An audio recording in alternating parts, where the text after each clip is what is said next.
हाय, आपके साथ मैं हूँ Surabhi Sharma. India TV YouTube channel subscribe करिए, बेल आइकन दबाएं।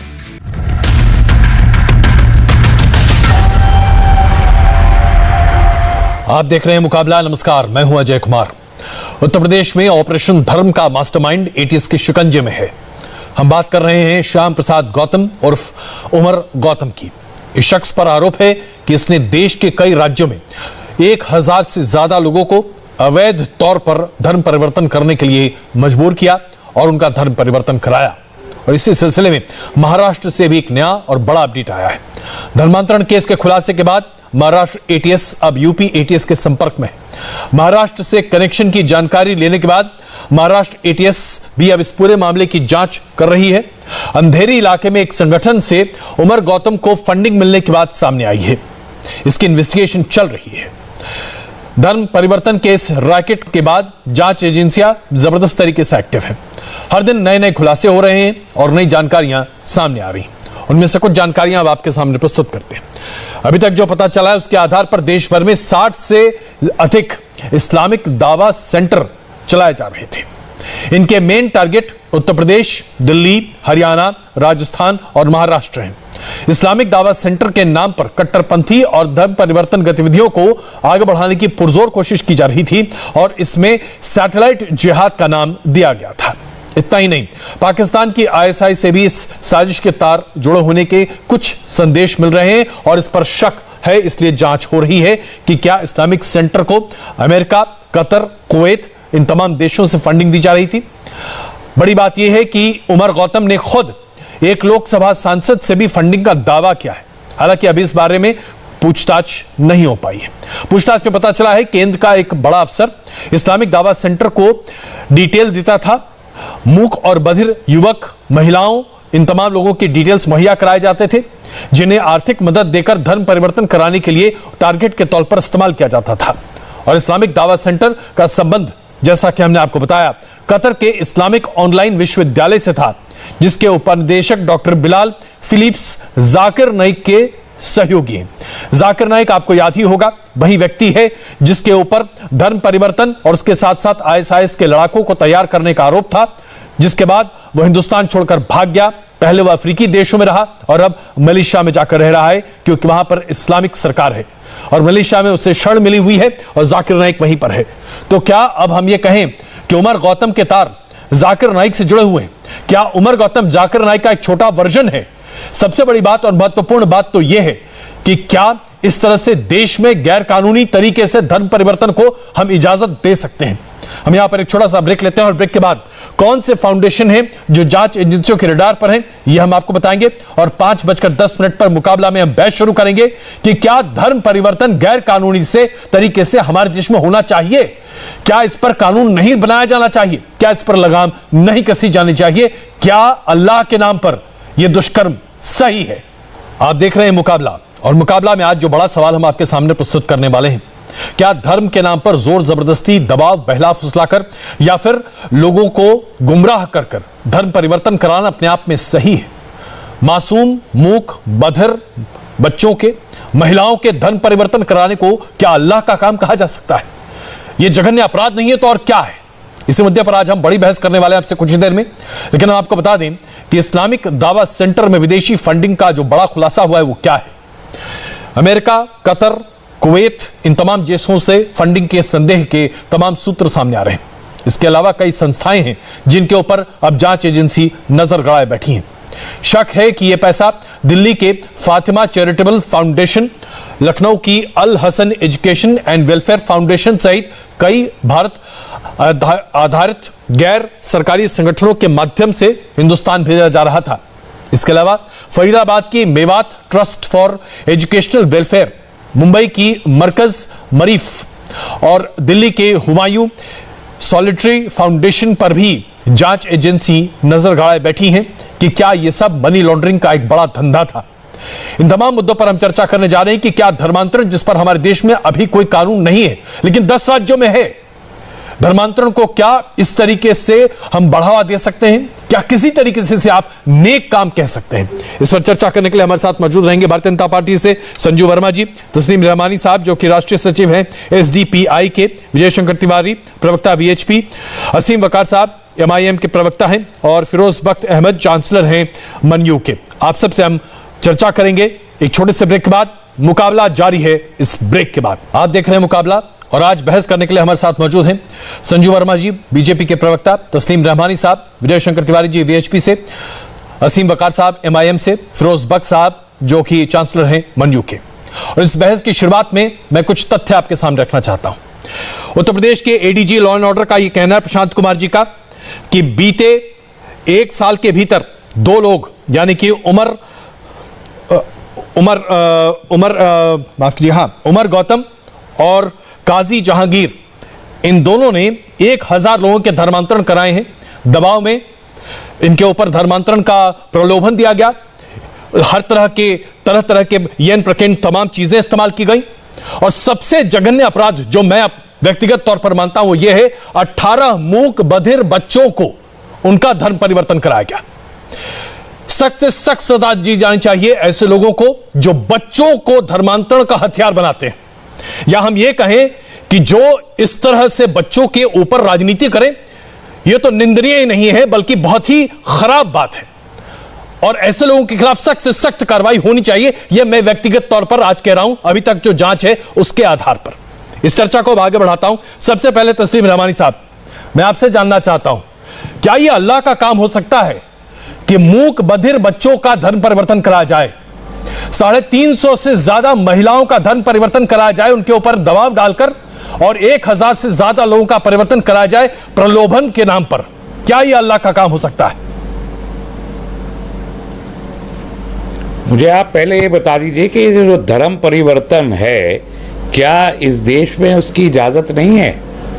आखिर क्या वजह है कि इस देश में सदर जमहूरिया हिंद से लेके डीएम तक और नीचे थाने का पुलिस वाला तक 90% हिंदुओं के हाथ में देश चल रहा है, और इसके बावजूद भी 100 करोड़ हिंदुओं के अंदर एक फीलिंग ऑफ इनसिक्योरिटी पैदा करने की ज़रूरत इस देश में महसूस की जा रही है?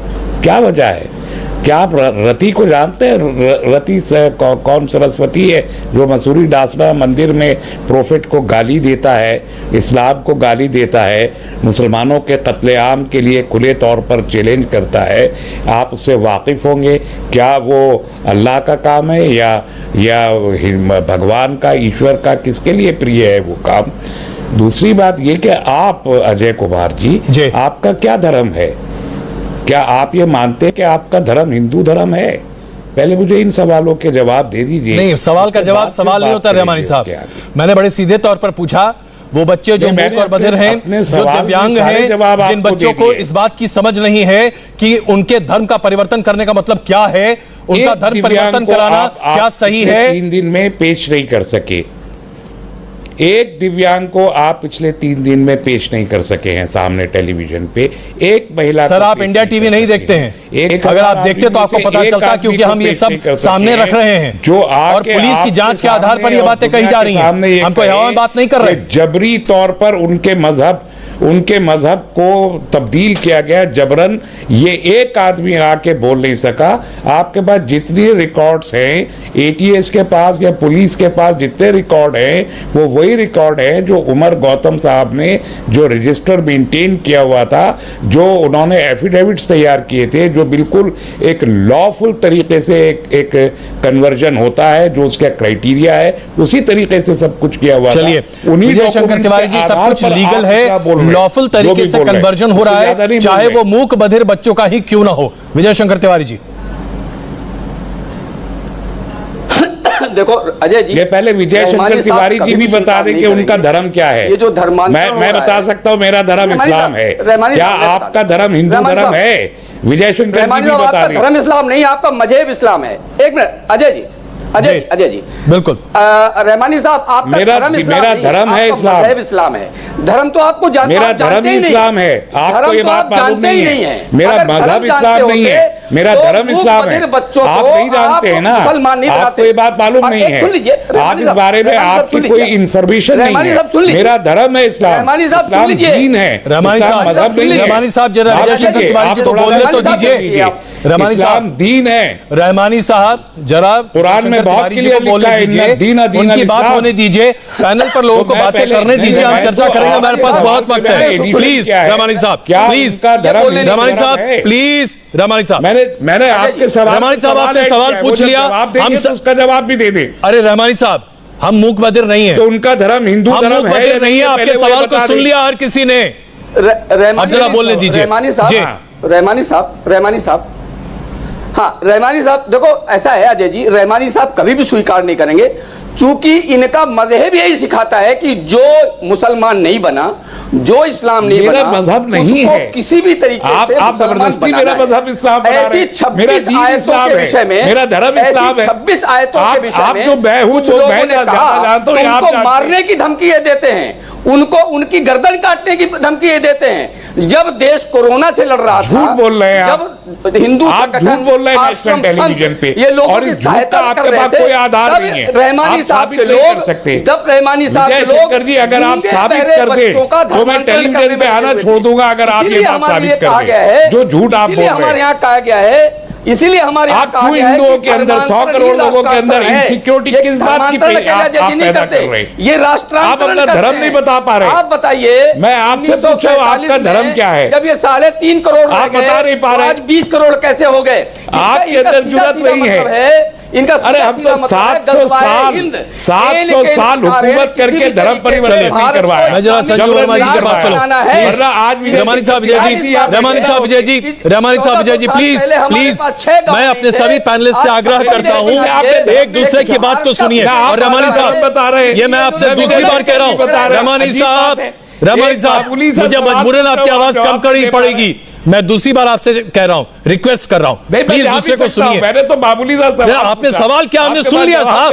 अब आप वही चीज, एक भी वाक्य आपने जवाब नहीं दिया सर। सुनिए, ऐसा है रहमानी साहब, मुझे आपकी आवाज कम करनी पड़ेगी, जरा हम आपकी आवाज कम कर रहे हैं। Sanju Verma, please Vijay ji, Vijay ji please please, Vijay ji एक भी वाक्य इन्होंने बोलने नहीं दिया मुझे। बिल्कुल, मैं आ रहा हूं आपके पास विजय जी, मैं आपके पास आ रहा हूं। जब इस देश में 100 करोड़ हिंदू रहता है, केवल 20 करोड़ ये हैं। अगर ये 100 करोड़ होते तो जी, क्या हालत संजू वर्मा जी, आप समझ सकते हैं। संजू वर्मा जी प्लीज, संजू वर्मा जी जी। अजय जी, पहली बात तो ये, जो यहाँ पर पैनल पर बैठकर भाषण दे रहे हैं कि कभी भी कहीं भी भारत में फोर्स्ड कन्वर्जन या धर्मांतरण नहीं हुआ, मुझे लगता है ना तो वो इंडिया टीवी देखते हैं, ना तो वो अखबार पढ़ते हैं, या तो वो शुतुरमुर्ग की तरह जमीन के अंदर अपने आप को धंसकर जो आसपास हो रहा है उससे बिल्कुल बेखौफ और अनजान है।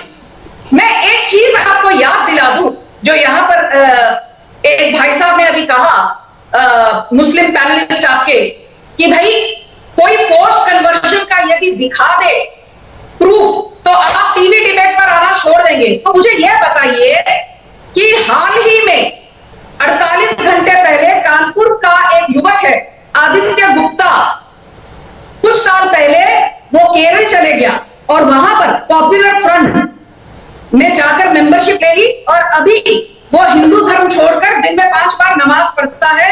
और उसके जो माता पिता हैं, उन्होंने उत्तर प्रदेश पुलिस में FIR दर्ज करवाई है कि जानबूझकर और जबरदस्ती आदित्य गुप्ता का धर्मांतरण किया गया। अभी दूसरी बात, अभी आपने अपना धर्म बताइए। अजय जी, इनको जरा बोलिए, चुप हो जाए, मैं इनके बीच में नहीं टोक रही थी। 1000 से ज्यादा रहमानी साहब, रहमानी साहब आप किसी को बोलने तो दें प्लीज, अभी हमारे पास और पैनलिस्ट भी हैं, जरा बोलने दीजिए। रहमानी साहब की आवाज जरा कम करनी पड़ेगी प्लीज जी, प्लीज कंप्लीट कीजिए संजू जी। मैं एक चीज कहना चाहती हूं जिसको तो कोई भी यहां झुठला नहीं सकता। पॉपुलर फ्रंट ऑफ इंडिया जो सबसे ज्यादा धर्मांतरण कर रही है अजय जी, उसके फाउंडर कौन है? अहमद शरीफ। और NIA के सामने अहमद शरीफ ने यह कबूला है कि हवाला से लेकर इलीगल फंडिंग से लेकर जबरदस्ती धर्मांतरण, फोर्स कन्वर्जन, ये तो पॉपुलर फ्रंट का रोजाना धंधा है। This is a commercial proposition. ये लोग ये बेखौफ कर रहे हैं। एक जनाब ने यहां कमलेश तिवारी के बारे में बोला, तो मैं याद दिला दूं कि अभी भी केस चालू है।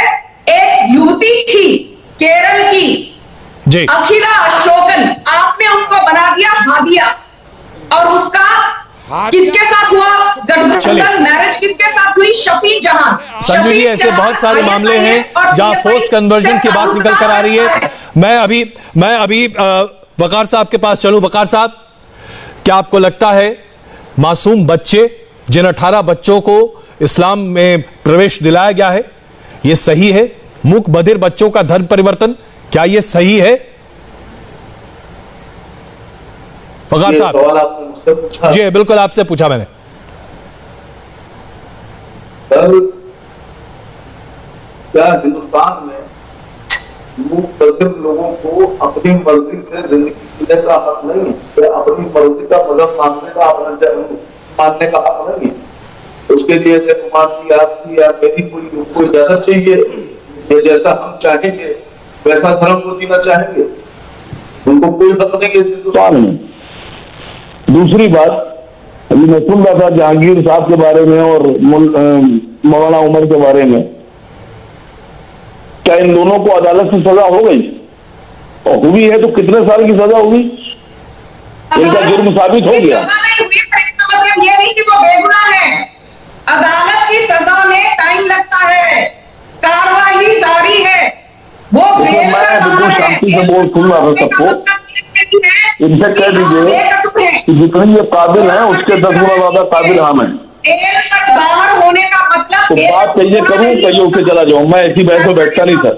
नहीं, संजू जी, पहले सलाम पूछ लेता हूं। प्लीज जरा सुनिए वकार साहब। नहीं सर, मैं सॉरी सर, मैं ऐसी बहस में नहीं बैठता। अरे आप बताइए तो सही। मैं आप लोग की बात सुन रहा था, आप बताइए तो सही। बीच में नहीं बोला, आप बोलिए तो सही। बात सुनी। आपने कहा कि लोग अपने हिसाब से धर्म परिवर्तन करना चाहते हैं, ठीक है। मैं तो पूछ रहा हूं, बच्चों को इस बात की इल्म होती है क्या कि धर्म परिवर्तन क्या मतलब है? वकार साहब, सर मैं आपसे पूछ रहा हूं, क्या हिंदुस्तान में किसी को अपनी मर्जी का धर्म जीने का हक नहीं है? बिल्कुल है। उत्तर प्रदेश की सरकार या दिल्ली की सरकार ये तय करेगी कौन किस मजहब में रहेगा। क्या ऐसा कानून हमारे देश में है? दूसरी बात, कभी आपने धर्मेंद्र और हेमा मालिनी जी से पूछा कि धर्मेंद्र साहब ने जो बीजेपी के सांसद थे अपना दिलावर क्यों रखा? पूछा आपने कभी उनसे? एक बार पूछिए तो जाकर। वकार साहब, ये लॉजिक फिट होता है क्या? क्या ये फोर्स कन्वर्जन है? जिसका एग्जांपल आप दे रहे हैं, क्या वो फोर्स कन्वर्जन है? हम यहाँ फोर्स कन्वर्जन की बात कर रहे हैं, साबित नहीं हुआ है। हम फोर्स कन्वर्जन की बात कर रहे हैं यहाँ पर। सुनिए सर, सुनिए सर जी। हिंदुस्तान में न जाने कितने केस ऐसे हैं जिनको पुलिस ने जेल भेजा और 5 साल और 7 साल और 8 साल के बाद पुलिस के मुकदमे झूठे हुए और वो लोग बाइज्जत बरी होकर वापस आए और अदालत ने कहा कि इनके खिलाफ कोई सबूत नहीं है, ये गुनाहगार नहीं है। कभी आप उन पर बहस लेकर आए? अभी अरेस्टिंग हुई है और आप शुरू हो गए यहाँ पर ट्रायल करने के लिए। ट्रायल हम कर रहे हैं। आप लोगों ने सरकार बनाने की बीजेपी, सिर्फ हिंदू मुस्लिम। चलिए, आप सरकार की सुपारी लेकर बैठे हुए कि सरकार देखिए, आप अपने हिसाब से जिस तरह से स्तर को घुमाना चाहे घुमा लीजिए साहब। वकार साहब, आप जिस तरीके से स्तर को घुमाना चाहे घुमा लीजिए, लेकिन ये पूरा मुद्दा फोर्स्ड कन्वर्जन का इतनी आसानी से जाने वाला नहीं है। इस पर लोग सवाल पूछ रहे हैं और यही सवाल फिरोज बख्श साहब मैं आपसे पूछता हूं। फिरोज बख्श साहब, जरा ये बताइए, ये कहा जा रहा है कि क्या अपनी इच्छा से धर्म पालन करने का इस देश में अनुमति है कि नहीं? बिल्कुल है, संविधान ये हक देता है, लेकिन संविधान ये हक नहीं देता कि जबरदस्ती किसी का धर्म परिवर्तन करा जाए। फिरोज बख्श साहब जी।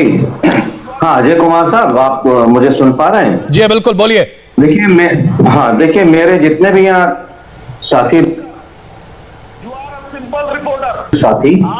मैं उनसे दरख्वास्त करना चाहूंगा कि मैं जो भी बात कहूंगा थोड़ा जरा सब्र तहम्मुल से धैर्य के साथ सुने। पहले तो मैं ये बात बताना चाहूंगा कि इस्लाम में कन्वर्जन का क्या उसूल है, वो सुन लीजिए कुरान में क्या लिखा है। कुरान शरीफ के अंदर एक आयत है, ला इकराहा फिद्दीन। आप भी सुन लीजिए, मेरे जो मुस्लिम साथी बैठे हैं, ला इकराहा फिद्दीन का मतलब है दीन के मामले में, धर्म के मामले में, मजहब के मामले में, रिलीजन के मामले में कोई जोर जबरदस्ती नहीं, कुरान खुद कहता है, पहली चीज। दूसरी चीज, कुरान ये भी कहता है लकुम दीनुकुम वली दीन। सबको पता है, ये कोई नई चीज नहीं कह रहा हूं मैं, कि दीन के मामले में कोई जबरदस्त नहीं, तुम्हें तुम्हारा दीन मुबारक, हमें हमारा दीन मुबारक, लकुम दीनुकुम वली दीन। हैविंग सेड दैट, एक बात मैं और कहना चाहता हूं, जो कन्वर्जन हुआ, एक बच्चा है वहां का जिसको मन्नान, ये शायद यूपी का, इधर नोएडा का है, जिसको मन्नान बना दिया गया, अब्दुल मन्नान या जो भी नाम रखा गया, मोनू था जो भी उसका नाम था, उसके जो वालिदैन थे उसकी माँ फपक फपक के रो रही थी, और वो बेचारी ये कह रही थी कि मेरा बच्चा मूक बधिर है, इसको किस तरह से इन्होंने ब्रेन वॉश किया, इसका धर्म कन्वर्ट कर लिया। इस्लाम हरगिज ये नहीं कहता कि अगर कोई वयस्क है, कोई 18 साल का है या जो भी है, इस्लाम में तो 12 साल में वयस्क माना जाता है, तो उसको जबरदस्ती आप उसके माँ बाप की मर्जी के खिलाफ उसको कन्वर्ट करो। अब उसके बाप भी रो रहे हैं, उसके माँ भी रो रही है। एक सेकंड मेरी बात सुन लीजिए, सुनो जी, एक सेकंड। तो इस्लाम में ये चीज बिल्कुल नाजायज है। दूसरी बात यह है कि देखिए, इस्लाम में जो अल्लाह है, अल्लाह रब्बुल आलमीन है, वो रब्बुल मुस्लिमीन नहीं है। वो सिर्फ जो है हमारे बकार साहब का नहीं है अल्लाह, या तस्लीम साहब का, वो संजू जी का भी इतना ही है, और अजय कुमार का भी इतना ही है, किसी का भी इतना ही है, चाहे वो टॉम हो, जॉन हो, या कोई भी हो, या अमित सिंह हो, उनका भी उतना ही है, क्योंकि रब्बुल आलमीन है, रब सबका रब है। तो रब सबको देख के चलता है कि ठीक है, दावत में बुलाइए आप, लेकिन हरगिज भी किसी का दिल दुखा के, अगर आपने किसी को अब्दुल मन्नान बनाया मोनू से, या आपने किसी को जो है अहमद बनाया, ठीक है, अजय अहमद या जो भी उसका नाम है, तो मैं समझता हूं ये चीज बिल्कुल गलत है। रमानी साहब, आपके सवाल का जवाब मिला? रमानी साहब, आपके सवाल का जवाब मिला? मैं आ रहा हूं संजू जी, प्लीज एक मिनट। साहब को ज्ञान यहाँ दे रहे हैं, आपके चैनल पे बैठ के परसों ये सारी बातें मैं कर चुका हूँ। राकेश सिराजी और मैं, हम दोनों थे यहाँ पर, और ये बातें, ये तमाम कुरान की आयत में सब यहाँ परसों की डिबेट में ये सब कह चुका हूँ, कर चुका हूँ। इसके बाद ये 3 दिन तक, अभी मैंने कहा ना, ये तो फरवरी तक चलेगी ये डिबेट। इसी की बुनियाद पर यूपी का इलेक्शन होगा, तो जाहिर है कि इसको तो बहुत प्रोलॉग हो रहा है। आप लोग अदालत भी बनेंगे, आप लोग जज भी बनेंगे, फिरोज बाग संजीव जैसे लोग यहाँ बैठ के अपने फैसले भी सुनाएंगे। तो आप क्या कहते हैं फिरोज, आप ये कहते हैं कि फिरोज भाई मुसलमान नहीं है?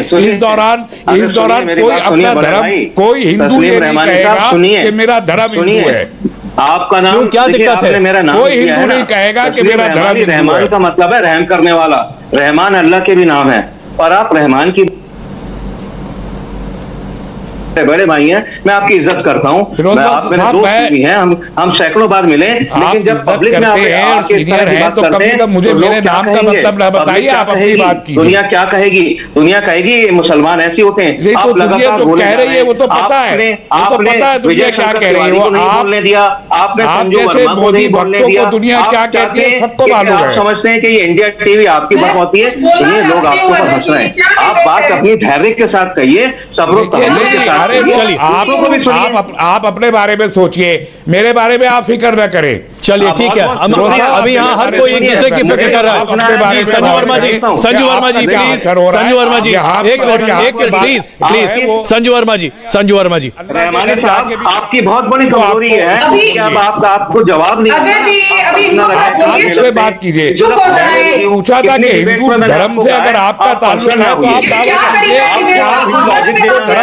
आप कुरान से पढ़ के बताइए। अच्छा संजू जी जरा एक मिनट, संजू जी जरा एक मिनट, जरा हम ये फैसला हो लेने देते हैं रहमानी साहब के और बख्श साहब के बीच में। आपकी बात मानने, अभी सिर्फ इन दोनों के बीच में बातचीत, फिर मैं आ रहा हूं संजू जी आपके पास। जी ओके। आप मोदी जी के अलावा किसी की बात मानने वाले नहीं है, मालूम है सारी दुनिया को, कौन नहीं जानता है। अरे मोदी जी अच्छा आदमी आप हैं, इतने मोदी जी को कौन नहीं जानता है। आप मोदी जी के अलावा किसी की भी बात नहीं मानेंगे।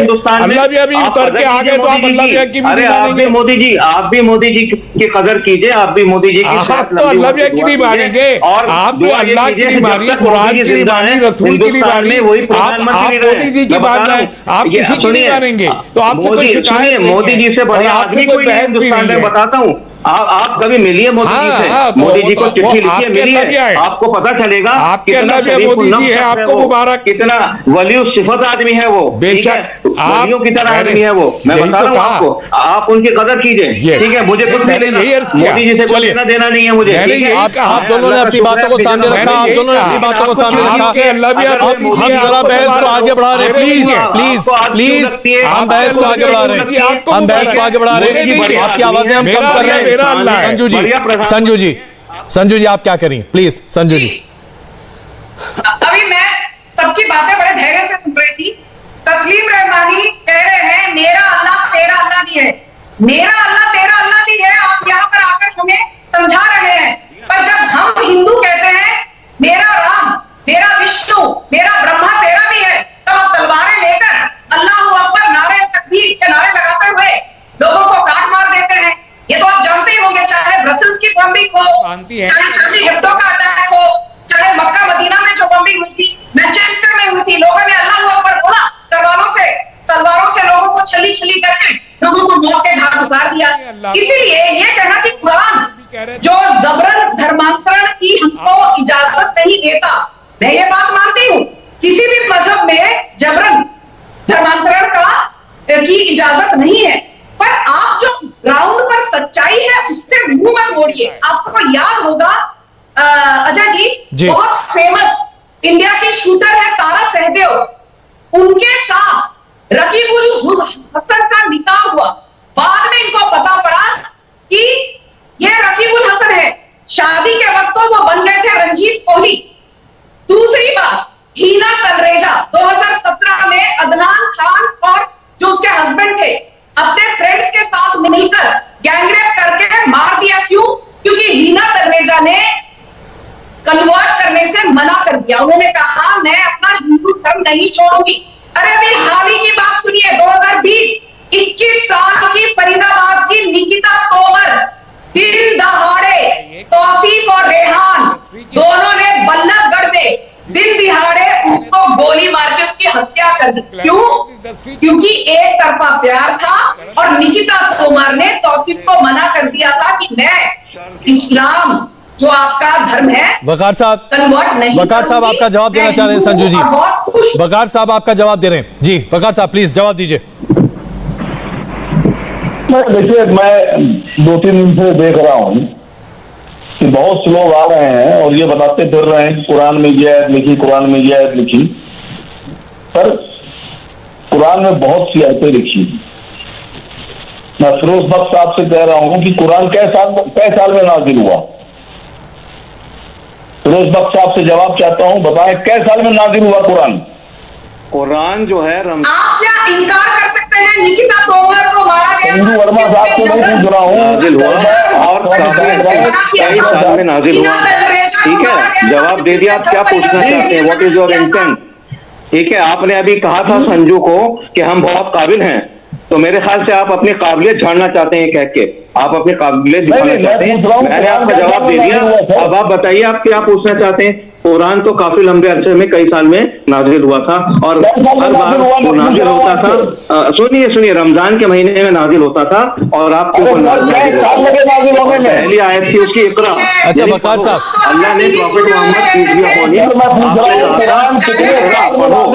तो कुरान पढ़ो। ठीक है, अच्छा वकार साहब अगर मैं यहाँ पे आपसे पूछूं, कुरान की आप अभी कुरान कब कैसे हुआ, क्या हुआ, इस पर जाने के बजाय संजू जी ने जो अभी मुद्दा उठाया उसका जवाब क्यों नहीं दे रहे? मुसलमान एक सेकंड भक्त साहब प्लीज भक्त साहब की आवाज कम करें। वकार साहब प्लीज जरा मेरी बात सुनिए। सारा मसला संजू वर्मा जी ने अभी कुछ तमाम एग्जाम्पल्स आपके सामने प्रस्तुत किए। वकार साहब प्लीज एक मिनट। अभी संजू वर्मा जी ने कुछ एग्जाम्पल्स आपके सामने प्रस्तुत किए। आप उसका जवाब दीजिए ना।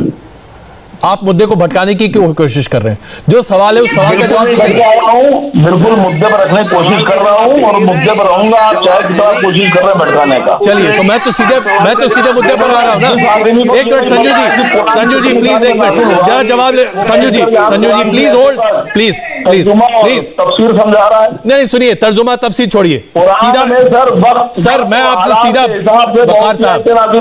वकार साहब आप अच्छे खासे पढ़े लिखे व्यक्ति हैं। एक मिनट भक्त साहब प्लीज आपकी आवाज, भक्त साहब की आवाज कम कीजिए प्लीज, भक्त साहब की आवाज कम। मुसलमान मुकम्मल वकार साहब मेरा सीधा, अरे सुनिए साहब, वकार साहब आप बड़े समझदार पढ़े लिखे आदमी हैं, आपसे कई बार मेरी बातचीत हो चुकी है, आप सवाल का जवाब नहीं देना चाहते। लोगों को पहले भी गिरफ्तार करके जेल भेजा। और वकार साहब मुद्दे पर क्यों नहीं आ रहे आप?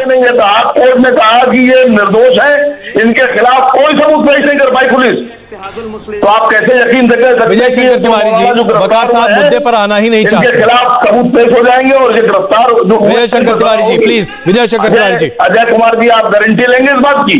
आप मुझसे क्या गारंटी चाहते हैं? आप किस बात की गारंटी चाहते हैं? हर चीज की गारंटी मीडिया ऑर्गेनाइजेशन लेना शुरू कर दे और आप लोग जो चाहें वो कर लें। मैंने आपसे कहा you are not the constitution of India. आप देश का संविधान और कानून नहीं है। आप मैंने कब कहा कि मैं देश का संविधान और कानून हूं? आप किस बात की बात कर रहे हैं?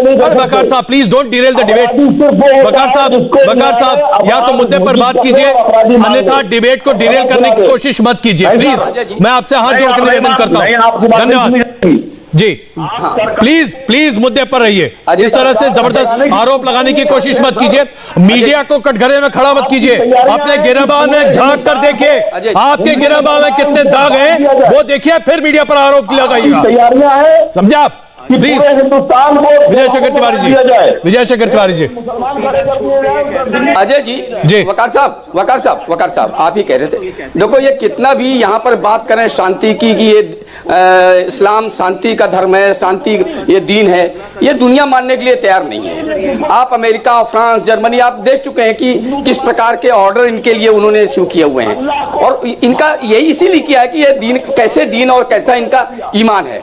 आप मेवात देख लीजिए, मेवात में लोग घर बेच करके जा रहे हैं, उनके कब्र, उनके शमशान घाट ये छीन रहे हैं, उनके धर्मस्थल छीन रहे हैं। नूरपुर की आप घटना देख लिया, कितना शांति का दिन है कि आप बारात नहीं निकाल सकते मस्जिद के सामने से, तो ये इनका शांति का दिन है। जब 2 साल कोरोना के समय में सारा देश कोरोना से लड़ रहा था, जो हिंदू संगठन और बहुत सारे लोग उन कोरोना पीड़ितों की सहायता में लगे रहे थे, और ये 1000 लोगों का इन्होंने धर्मांतरण, ये तो केवल एक क्षेत्र है, सारे देश को जब देखेंगे आप तो पता चलेगा लाखों लाख लोगों का इन्होंने धर्मांतरण किया होगा।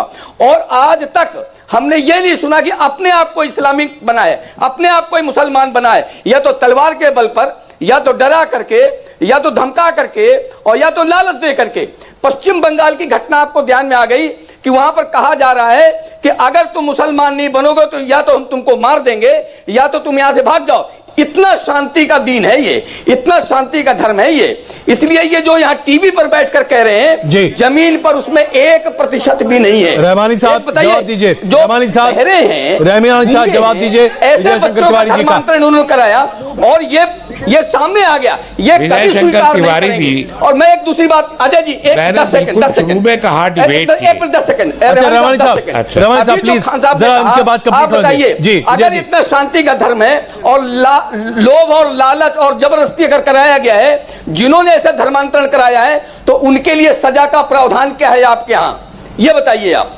चलिए रहमानी साहब, उनको साहब बोल रहे हैं, रहमानी साहब आप उनकी बड़ाई कर रहे हैं। जाकिर नाइक देश से भाग करके वर्षों भाग घूम रहा है इसी डर से कि देश में धर्मांतरण करा रहा था। वो हो गई ना बात आपकी। चलिए रहमानी जी बात बताइए प्लीज। देखिए मोहतरम उमर गौतम साहब और हजरत मौलाना जहांगीर कासमी साहब किबला बेकसूर साबित होंगे, एक बात तो ये आप जान लीजिए।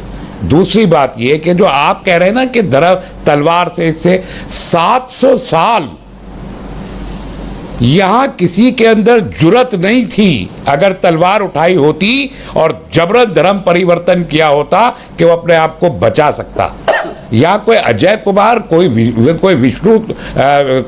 विष्णु तिवारी और कोई रति रहमानी साहब, श्रीमान रहमानी साहब, इतिहास पढ़ लीजिए, इतिहास में जाइए, तलवार के बल पर ही दिया गया। यहाँ पर हम यहाँ पर 14% रहे हैं। इतने मूर्ख नहीं थे, हम तो यहाँ पर तलवार के बल को 100% हो सकते थे। बनाया गया, उन्हीं की संतानें हैं। 700 साल बहुत होते हैं, को स्वीकार नहीं करता, बहुत होते हैं 700 साल तलवार भाजने वालों के लिए, बहुत होते हैं। और ऐसा नहीं है कि आप 47 के बाद दोबारा आपने अपनी घर वापसी तलवार के बल पर इस्लाम बना। तो इसलिए ये जो इल्जाम आप लगा रहे हैं, ये इल्जाम खुद आप ही के ऊपर आ रहा है, और आपके अंदर ये जुर्रत नहीं है कि आप मुंह खोल के कह सके कि आपका धर्म हिंदू धर्म है। आज भी नहीं है, आज भी नहीं है ये जुर्रत आपके अंदर। इसलिए कि अगर आपने ये बोल दिया कि आपका धर्म हिंदू धर्म है, तो आप राजनीति नहीं कर पाएंगे।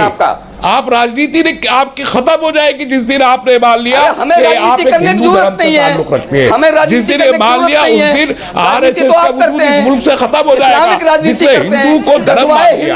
तो आप तो अपने धर्म को बोलने को तैयार नहीं है कि क्या है, आप अल्लाह को मानने को तैयार नहीं है। आप जो मानना चाहते हैं आप मानिए, जो दुआ मानना संजू जी मैं आपको संजू जी रहमानी साहब का कहना है कि ये सब मुद्दा इसलिए उठाया जा रहा है क्योंकि उत्तर प्रदेश के चुनाव आने वाले हैं, जबकि चुनाव में अभी 8 महीने से ज्यादा का वक्त है। संजू वर्मा जी बताइए ना। मैं एक चीज कहना चाहती हूं अजय जी कि यूनाइटेड नेशंस की रिपोर्ट पढ़िए। यूनाइटेड नेशंस तो कोई मोदी सरकार के अंदर नहीं काम करती। यूनाइटेड नेशंस ने कहा है कि विश्व की 10 जो सबसे बड़ी टेरर ऑर्गेनाइजेशंस हैं, 10 में से 9 have a radicalized Muslim DNA. Lashkar-e-Taiba, Boko Haram, Jamaat-ud-Dawa, Jaish-e-Mohammed, al Qaeda, so on and so forth.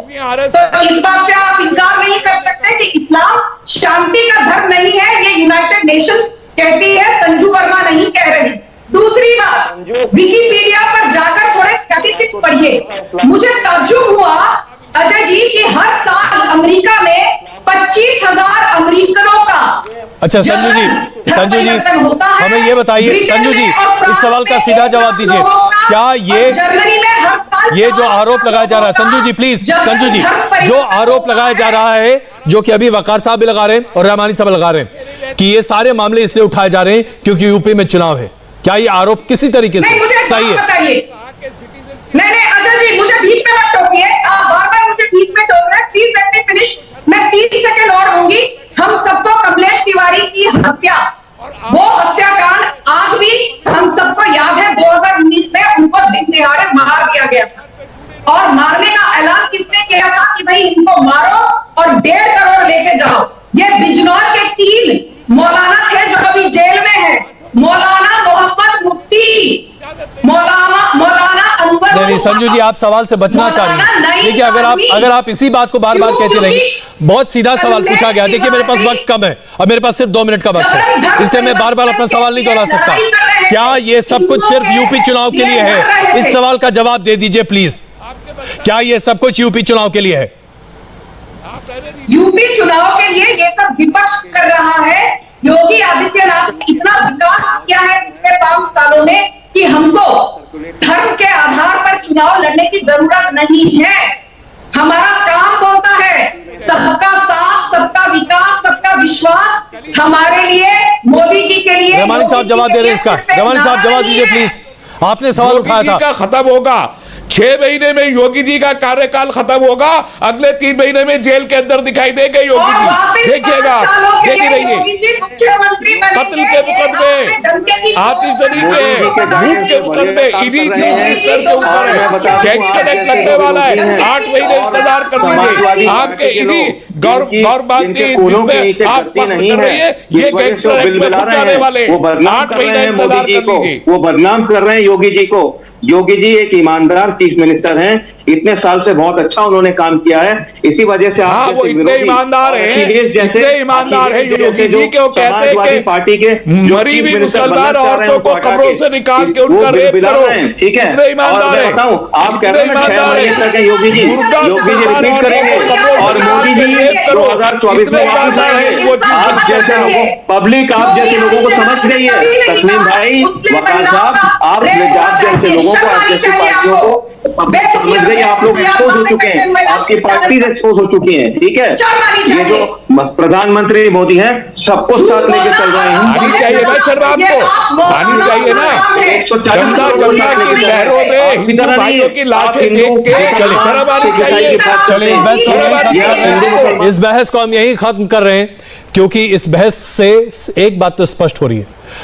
ऐसा लग रहा है जैसे कि बड़ा वर्ग इस देश का यह मान रहा है कि धर्म परिवर्तन उनका अधिकार है, लेकिन इस बात पर शायद कोई गौर नहीं कर रहा कि 10 राज्यों में धर्म परिवर्तन अगर प्रोत्साहित है, धर्म परिवर्तन अगर प्रेरित है, धर्म परिवर्तन अगर पैसे के प्रलोभ में है और तमाम प्रलोभन पर है, तो यह गैर कानूनी है, गैर कानूनी है, और उत्तर प्रदेश में भी गैर कानूनी है। इसलिए उन तमाम लोगों को अब ध्यान रखना पड़ेगा कि आप धर्म के नाम पर सिर्फ खेल नहीं खेल सकते। हाय, आई एम सुरभि शर्मा। खबरों से अपडेट रहने के लिए India TV YouTube channel subscribe करिए, साथ में बेल आइकन जरूर दबाएं। जुड़े रहें इंडिया टीवी के साथ।